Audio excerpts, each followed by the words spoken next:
are gonna have this game suck against FnaticHarstem and Oh see yeah, who is going to duke it out against Red. exactly. The winner of this match will go into the finals. The other one is gonna have to satisfy himself with third place, if I'm not, if I'm not wrong here.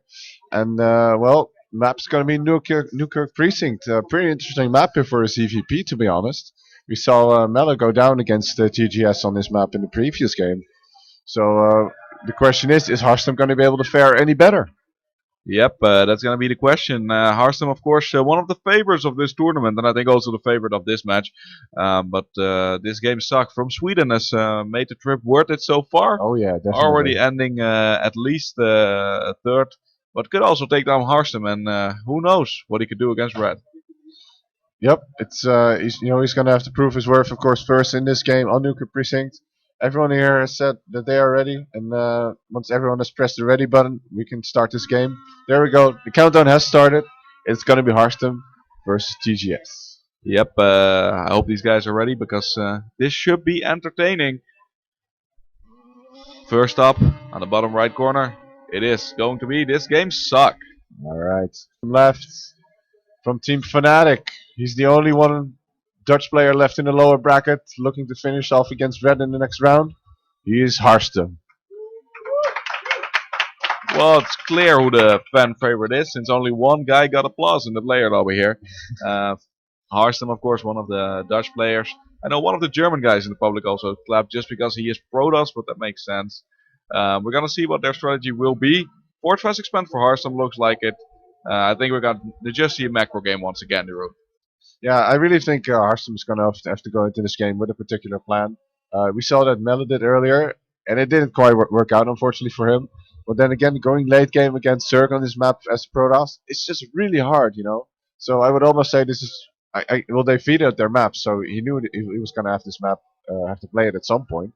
But yeah, what does he have in mind against a Zerg opponent here who has proven to be just so good against Protoss? I don't think TGS has had to play against a lot of Zergs in the first place. Yep, well, I don't know about that, but Harstem is getting an early scout and hasn't thrown down anything as of yet, has he? Is he gonna go for Nexus first? I don't know. Well, looking at the supply, he definitely should. Or he might just throw out. No, all the props are still in the main. So he will be going here for the Nexus first, for that Yeah, macro build.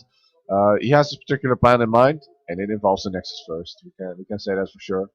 Meanwhile, TGS thrown down the spawning pool, and I expect to see a drone hang the way of his natural very soon. We can start his hatchery there and take his first expansion. But Harstem is already ahead of him with his probe. He's going to start trying to block that for as long as possible. yeah, but that is a pretty big ramp, Jeroen. I was thinking about that when I saw the minerals go up and the supply staying the same. If he runs in some Zerglings right now, he's gonna have to make a force wall up, right? He can't just wall it in time, I think. Yeah, this is a pretty tough map here to wall off on. And actually, speaking of placing buildings in obscuring Yeah. locations, he's managed to throw down a pylon here in the expansion of TGS, who's not opting quite yet to just take his third instead. The question is why is Harstem doing this? He is not canceling the pylon actually, which I think is a very interesting move. He's now trying to fight with the drone, and the question is here, what does TGS do? Of course, he's going to make Zerglings. He wants to kill this pylon. And the Forge is not really going to finish in time for FnaticHarstem to throw, to build any cannons there in order to be a real nuisance. So yeah.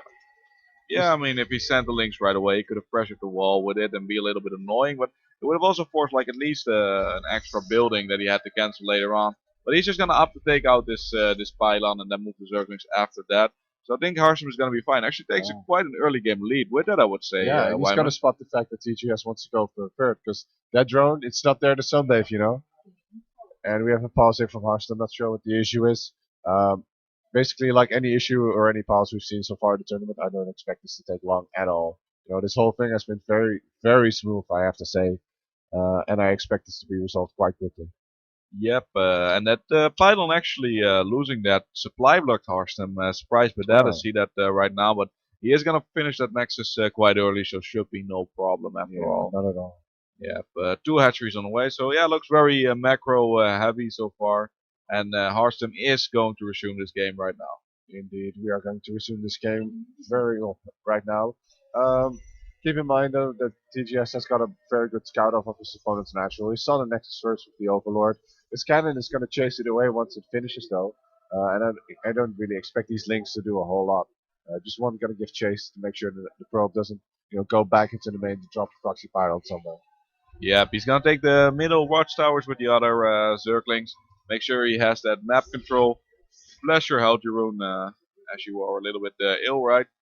Yeah, I'm not sure if anyone really noticed it, but we'll be fine in this cast. Let's just focus on the game for now. TGS has definitely taken map control. He's got links everywhere. He's got overlords in perfect position to get a good scout off of his opponents. And yeah, third hatchery on the way for TGS. But you can definitely see that his mining is really not what he wanted it to be. Nope, it is not so far. And Simon underscore just finishing up for Harstem, and he's also already mining gas. So I don't know which way he wants to go right now, but we're gonna find out pretty soon, I think. And It's building a building somewhere, I think. I just saw him no, drop 100 gas. Oh, that's gonna be the mothership core. yeah, the mothership core is on the way, and he can start scouting, poking in a little bit with that, with only the And the queens. plus one. So once again, an early plus one. Well, not really once again. We saw Mela do it earlier, but the early plus one, along with the mothership core gathering up energy, I really do expect Harstem to be going here for a nice two-base timing here to try to overwhelm his opponent before TGS has managed to get a decent army out. Because keep in mind, he hasn't mined any gas so far. He's only just finished up two assimilators and his natural. I mean, two extractors, and he's just started to farm up some gas. And he has, started building his roach warren. So if he identifies the threat from Harstem soon enough, he should be fine. But hold on, Harstem is building a third nexus. Yeah, we've got a road run coming up, and one of the things I want to note is that right now Harstem's actually ahead in probe count and throw down a third base. So in the macro game, he's right now winning very heavily because it's not just been ahead in probe for a while; he's been ahead for a very long time. Looks like there's going to be some defensive structures on the way in the lair as well. I don't think he's actually going to build many roaches. He's just going to use it as a backup plan. But why does he have so few drones right now, Wyman? Well, it's mostly because he didn't have his second hatchery as quick as he wanted to. This meant that the amount of larvae that you could generate with injects was really limited to a single hatchery. So he just didn't have the amount of larvae to make the amount of drones that he wanted. He's kind of caught up now at this point. His injects are nice and well timed. And yeah, here we go once again. So he's really joining up heavily, now making a couple of links. And he's getting a good scout off his opponent's natural. He sees the plus one on the forge. Actually, did he see that? I can't check for sure because I didn't switch fishes in time. I don't think he actually saw the plus one on the forge, but he did see the Twilight Council go up. Yep, he saw the Twilight Council for sure. That's no doubt about that. Has he seen the third base as well? I don't think so. No, but that's the big thing he needs to scout right now is the fact that the Protoss is going for third.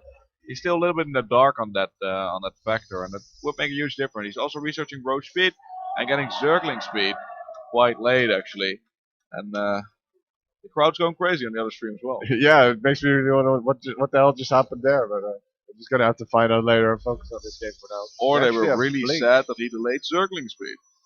Yeah, well, you won't be able to do a whole lot here at this third base in terms of actual damage, but it's still allowing to maintain map control for now, even though this mothership core is currently bullying those 4 links away. But we do have an early +2 as well as Blink on the way. And are we going to see something crazy from Harstem, like a +3 Blink Stalker timing?